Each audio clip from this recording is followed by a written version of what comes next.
Dasar Tuhan baik, anugerahnya kekal selamanya.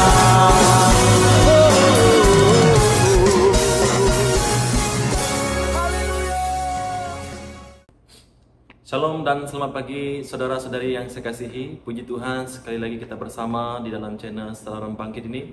Mari kita bersama-sama memuji Tuhan, menyembah Dia, karena itulah kerinduan kita, yaitu memuliakan Tuhan. Sebelum kita menaikkan pujian, mari kita semua berdoa terlebih dahulu, mengangkat syukur kita kepada Tuhan.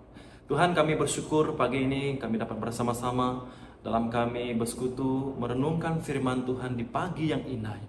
Berkatilah kami semua Tuhan, supaya jiwa kami disegarkan oleh firman-Mu, supaya kami terus bertumbuh di dalam Engkau Tuhan. Terpujilah nama-Mu Tuhan, kami serahkan waktu ini, renungan kami bersama Tuhan. Engkau berbicara setiap pribadi kami yang mendengar pada pagi ini. Kami berdoa semuanya ini dalam nama Tuhan Yesus Kristus. Amin. Baiklah saudara-saudari, mari kita mengangkat lagu ini, Kau yang terindah. Bahwa Yesuslah yang terindah dalam kehidupan kita.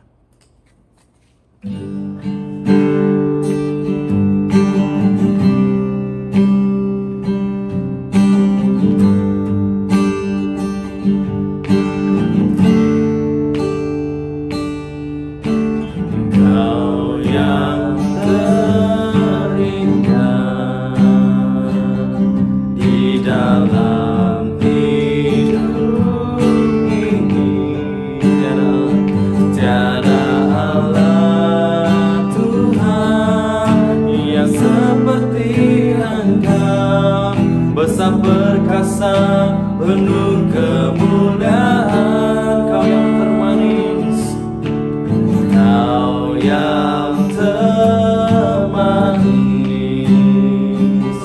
di dalam hidup ini. Ku cinta Kau lebih, ku cinta Kau lebih dari segalanya. Besar kasih setiamu kepadaku, ku sembah Kau, ya Allahku.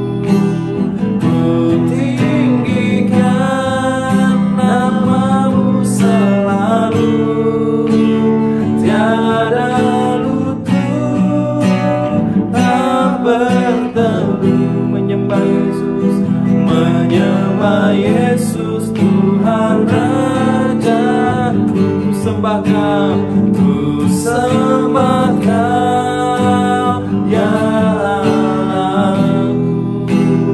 Ku tinggikan nama-Mu selalu, tiada lidah tak mengaku,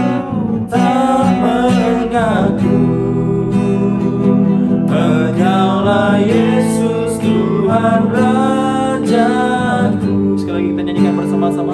Kita naikkan lagu ini, Kau yang terindah. Kau yang terindah di dalam hidupmu,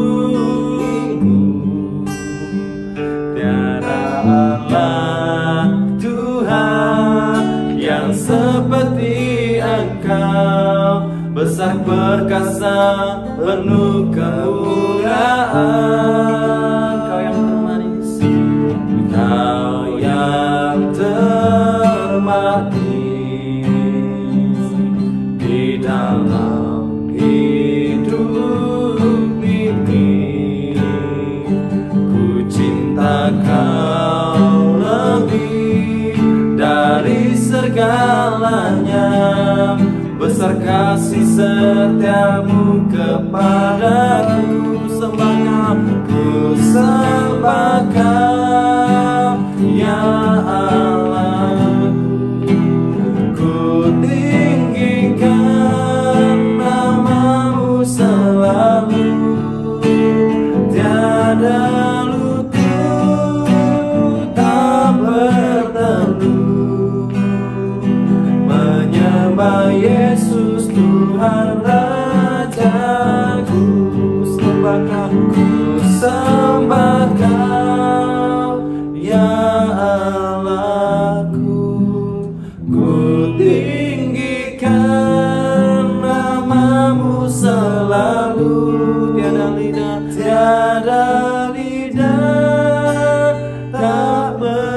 Rajaku, Engkaulah Yesus Tuhan Rajaku. Engkaulah Yesus Tuhan Rajaku. Engkaulah Yesus Tuhan Rajaku. Engkaulah Yesus. Engkaulah Yesus Tuhan Rajaku. Dialah Tuhan Raja kita. Baiklah, hari ini saya membawa kita di dalam renungan, yaitu yang bertemakan Yesus sahabat sejati. Baiklah, saudara-saudari yang dikasihi, di dalam Injil Yohanes bab yang ke-15 ayat 15 hingga yang ke-19. Saya akan baca untuk kita terlebih dahulu. Aku tidak lagi memanggil kamu hamba, karena hamba tidak mengetahui apa yang sedang dilakukan oleh tuannya. Aku memanggil kamu sahabat-sahabatku, karena aku sudah memberitahu kamu segala yang telah aku dengar daripada Bapa. Kamu tidak memilih aku, akulah yang memilih kamu, dan menugaskan kamu supaya pergi dan berbuah lebat, buah yang akan tahan. Dengan demikian Bapa akan mengaburkan apa saja yang kamu minta daripadanya. Demi namaku, inilah perintahku kepada kamu, hendaklah kamu saling mengasihi. Jika dunia membenci kamu, ingatlah bahwa dunia sudah membenci aku lebih dahulu. Jika kamu milik dunia, dunia akan mengasihi kamu seolah-olah kamu anak-anaknya sendiri. Tetapi aku sudah memilih kamu supaya tidak menjadi milik dunia, dan kamu sekarang bukan lagi milik dunia. Itulah sebabnya dunia membenci kamu. Saudara-saudari, bila saya mengambil satu petikan di mana dia mengatakan tiada kasih yang lebih besar daripada kasih seorang yang mengorbankan nyawanya untuk sahabatnya. Dialah sahabat kita, Yesus Kristus, yang sanggup mengorbankan dirinya, yang sanggup memberanikan dirinya untuk melakukan pekerjaan Bapanya untuk menyelamatkan kita. Itulah kata-kata yang diucapkan oleh Kristus kepada murid-muridnya selepas mereka makan bersama untuk kali terakhir. Dia memberitahu kawan-kawannya, kasihilah sesama sendiri seperti aku mengasihi. Saudara-saudari yang saya kasihi, kita bersyukur karena kita hari ini kita memiliki kawan, berbagai ragam kawan kita, baik berbagai bangsa, kaum dan budaya. Dan kita bersyukur ketika kita memiliki kawan, dan banyak yang kawan yang kita kenali ada berbagai sikap. Ada yang kawan yang suka friendly dengan kita, ada kawan yang mungkin kawan hari ini dan besok tidak kawan lagi, berbagai kawan. Tetapi kawan kita ini yang betul-betul setia, baik kita mengalami susah, senang, dia tetap bersama kita, yaitu Yesus Kristus. Dialah sahabat kita.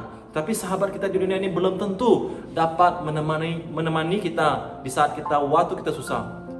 Mungkin waktu kita senang saja baru dia bersama dengan kita. Tetapi berbeza dengan sahabat kita ini, di waktu susah, senang, dia tetap bersama dengan kita, karena dia ialah Yesus yang peduli dengan kita. Saudara-saudari, kita pernah disakiti oleh sahabat kita, betul? Karena kita mungkin kawan kita itu telah menjatuhkan kita, telah memfitnah kita. Ada juga kawan seperti itu. Namun saudara-saudari, kita memerlukan sahabat yang saling membangun sebenarnya.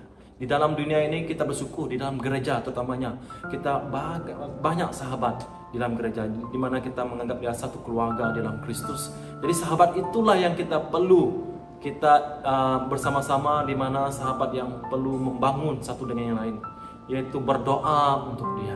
Itu seorang sahabat yang sanggup bersama waktu susah dan senang. Seorang sahabat yang selalu membawa sahabatnya mendekati Tuhan Yesus. Ini yang harus kita cari, ya.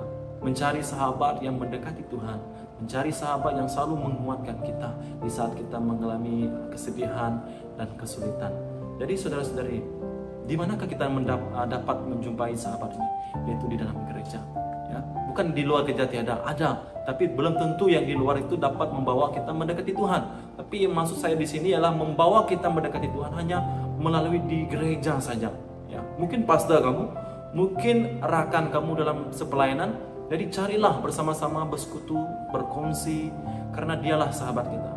Yang terpenting ialah Yesuslah sahabat sejati. Bukti Allah mengasihi kita. Apakah bukti Allah mengasihi kita? Di dalam Yohanes 15 ayat 15 mengatakan tadi, dia sudah kata, Yesus tidak lagi menyebut kita hamba, melainkan sahabat. Inilah bukti dia yang menganggap kita mengasihi. Dia tidak lagi menganggap kita apa? Hamba. Dia menganggap kita sahabat. Apakah makna ini? Saudara-saudari, kalau dia menganggap kita hamba, kita sebagai hamba tidak tahu apa yang dilakukan oleh tuannya. Dia tidak tahu apa yang Tuhan dia buat. Tapi karena Yesus memberitahu kita bahwa kita adalah sahabat, jadi kita tahu apa yang harus kita buat bersama dengan dia. Dia memberitahu kita apa yang harus kita buat. Jadi seorang hamba tidak akan mengetahui apa yang dilakukan oleh tuannya, tetapi seorang sahabat akan mengetahui apa yang dilakukan oleh sahabatnya. Inilah dikatakan sahabat. Yesus sahabat kita. Yang kedua, apakah bukti dia menjadi seorang sahabat Yesus? Jadi kita memiliki seorang sahabat karena Yesus sudah menyebut kita seorang sahabat. Jadi kalau kita menjadi sahabat Yesus, pertama kita harus saling mengasihi. Memang sukar untuk kita mengasihi orang, apatah lagi mengampuni orang itu kalau mereka sudah menjatuhkan kita. Namun mau tidak mau, apa yang Yesus katakan, perintah yang Yesus ajar kepada kita semua, yaitu harus saling mengasihi. Siapa yang memberi perintah? Kalau tak lain, yaitu sahabat kita, yaitu Yesus Kristus. Hanya tinggal terus di dalam Yesus dan mereka sanggup untuk saling mengasihi, dan itu buktinya bahwa mereka bukan lagi hamba-hamba Allah, tapi hamba-hamba Kristus. Itu sahabat-sahabat Kristus. Minta maaf ya, sahabat-sahabat Kristus. Jadi kita bersyukur saudara-saudari karena kita memiliki Yesus. Jadi apakah bukti bahwa kita adalah murid-murid Tuhan? Apakah bukti dia? Nah, saat kita menunjukkan kasih kepada Allah dengan taat kepadanya dan mempraktikkan hidup saling mengasihi di antara sesama umat. Inilah. Yang kedua, saat kita taat kepada firman-Nya dan hidup saling mengasihi, banyak orang akan dimenangkan kepada Kristus oleh kesaksian kita.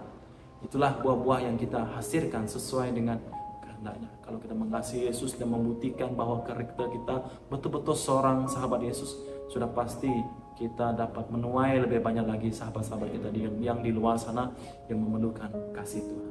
Jadi saudara-saudari, nah, seperti apa yang dikatakan firman Tuhan tadi, kalau kita mau menjadi sahabat Yesus, pastilah dunia akan membenci kita. Macam mana dunia membenci kita? Berbagai cara dunia membenci kita. Mungkin karena kita sudah menerima Yesus, kadang-kadang orang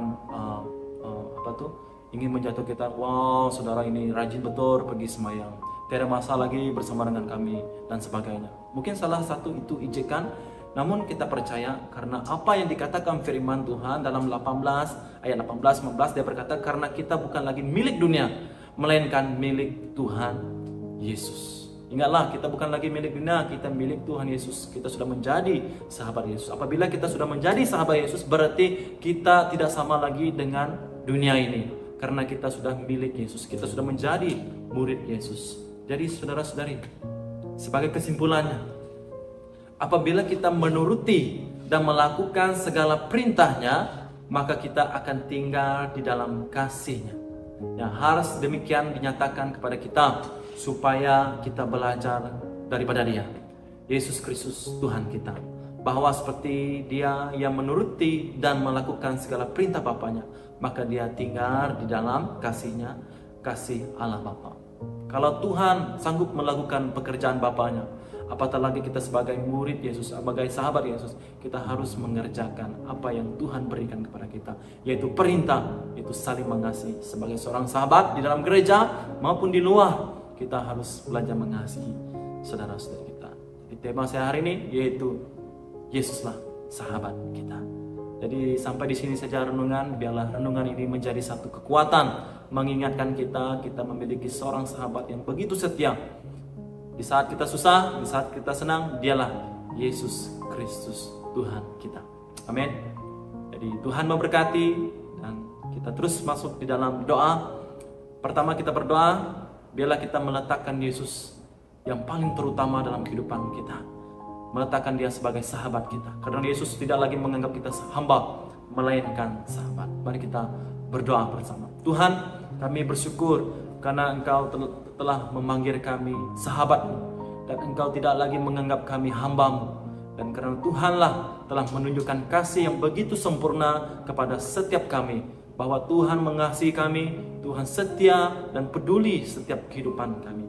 Terima kasih Tuhan, Engkau telah memanggil kami sahabat, dan biarlah kami terus meneruskan persekutuan kami mendekati Tuhan, dan membawa rekan-rekan yang lain belum mengenal Tuhan Yesus, supaya mereka juga menjadi sahabat Engkau Tuhan, seperti kami juga. Tuhan, berkatilah kami, setiap kami yang mendengarkan firman-Mu. Biarlah firman-Mu ini menjadi inspirasi dalam kehidupan kami, kekuatan dan pedoman dalam hidup kami. Terima kasih Tuhan, inilah syukur kami, inilah pujian kami. Kami berdoa dalam nama Tuhan Yesus Kristus. Amin. Jumpa lagi pada esok hari. Tuhan memberkati.